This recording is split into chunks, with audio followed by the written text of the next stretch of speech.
homme s'appelait Jonas, prophète de l'Éternel. Jonas de la ville de Naoum, d'où même est venu l'homme qu'on appelait le prophète Naoum. Et plus tard, il y a un village qu'on appelait Capernaum. Parce que Capernaum veut dire le village de Naoum. Jonas et Naoum ont prophétisé tous les deux sur la ville de Ninive, grande ville puissante capitale de la Syrie. Et Ninive était une ville détestée par les Juifs. C'était un peuple idolâtre qui croyait au Dieu et qui tuait les gens de manière très brutale et sanglante. Mais il est arrivé que le peuple souhaitait le jugement de Dieu sur Ninive, n'est pas su que Dieu voulait la repentance de cette ville. Et dans les desseins de Dieu, Dieu s'est choisi un prophète appelé Jonas. Dieu dit à Jonas à Ninive, et dit à Ninive, dans 3 jours, Ninive ne sera plus. Jonas se lève, au lieu d'aller à Ninive, il va à Tarsis. Nous le savons, il ne voulait pas aller parce qu'il savait que si les Ninivites se repentaient, ils allaient ne pas être jugés. Puisque eux voulaient que les Ninivites puissent mourir, ils ne voulaient pas les prêcher pour qu'ils ne puissent pas se repentir.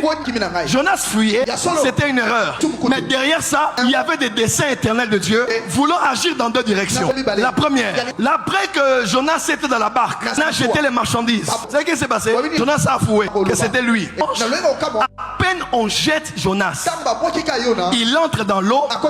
Le Dieu créateur qui avait envoyé le vent, le Dieu créateur qui avait secoué la mer, le Dieu créateur a envoyé un poisson. Pourquoi? Parce qu'il avait un plan et une stratégie derrière cela. Comment un prophète juif allait convertir toute une ville païenne? Comment un peuple monothéiste représenté par un prophète allait emmener à la conversion un peuple idolâtre qui croit à plusieurs dieux? Comment cela être possible? Et lorsque Jonas est récupéré par le poisson, on connaît tous comment ça s'est passé. Et un bon matin, les Ninivites sont à la plage et ils voient un événement bizarre. Ils voient un gros poisson qui est venu sur le rivage. Il a ouvert sa bouche et il a vomi un homme. Et Jonas sortait du corps du poisson et il a commencé à annoncer. Et il a dit, dans 3 jours, Ninive ne sera plus. Avait-il prêché? Non. Avait-il donné des détails? Non. Qu'avait-il dit pour les convaincre? Afin que du roi jusqu'à l'enfant qui allait, il puisse jeûner et se repentir. C'était pas l'onction, c'était la stratégie de Dieu. Dis amen que je t'explique.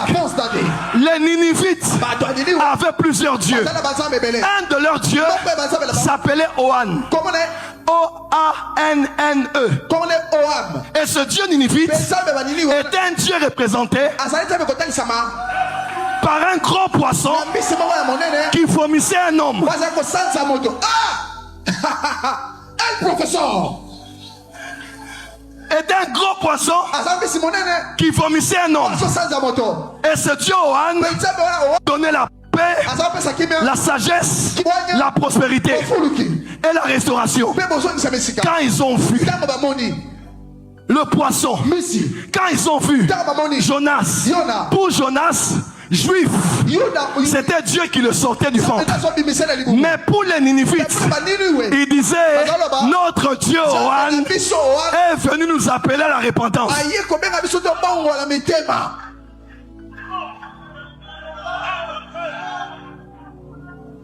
Oh, oh, la stratégie de Dieu en ces temps de la fin, c'est que vous êtes des dieux. Vous êtes le Dieu.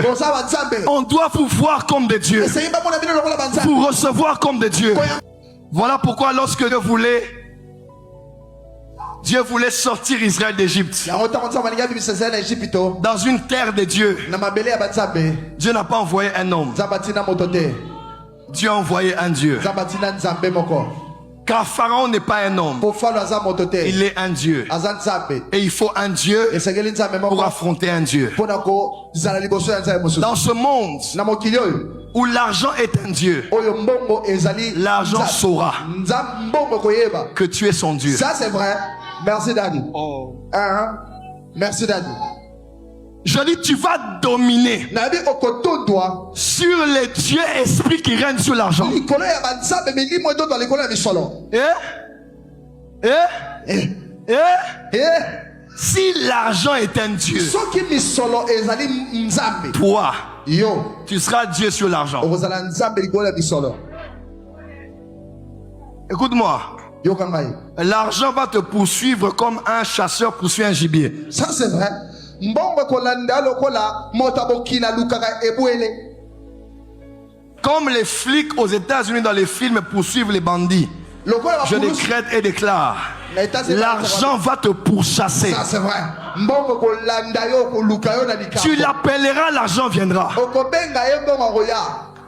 Tu commanderas et les millions s'aligneront. Okopesa mitindo ba millions kolanda yo na molongo. Dieu fait de toi Dieu Nzamba commission nzambe devant Pharaon. liboso na falo. Ce soir, je voulais aller calmement Na pokona na ngana kina kimia. pour vous dire, Pona bana nous ne sommes pas participants de la nature divine tozali basango lenga na nzambe. uniquement parce que nous avons été engendrés par Dieu, Te potobotami na nzambe. mais par suite logique Kasi ndenge longo et théologique ndenge makambo sala à une démarche que Dieu avait ndelo lenga nzambe d'établir des dieux sur les nations. nzambe likolo ya bikolo. Et je vois quelqu'un, Dieu t'établit comme Dieu sur les nations.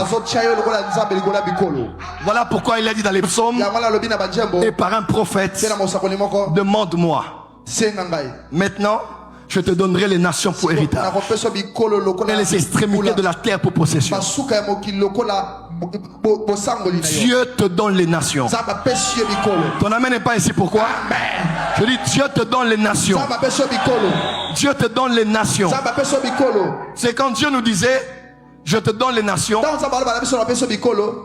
On dormait à Mbinza Ozone, sous l'avenue Diomi, quartier Mousseï.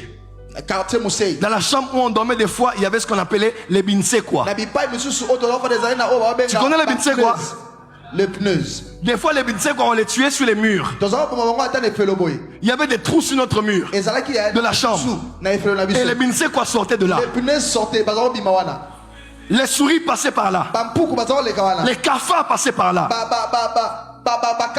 Mais Dieu disait, je te donnerai les nations. Aujourd'hui, Dieu a amené mes pieds au-delà des frontières de mon pays. J'ai rencontré des peuples que je n'aurais pu jamais rencontrer. J'ai vu Dieu me donner des terres, des frères et des mères, des sœurs, qui ne sont en aucun cas liés à mon continent. Et j'ai compris.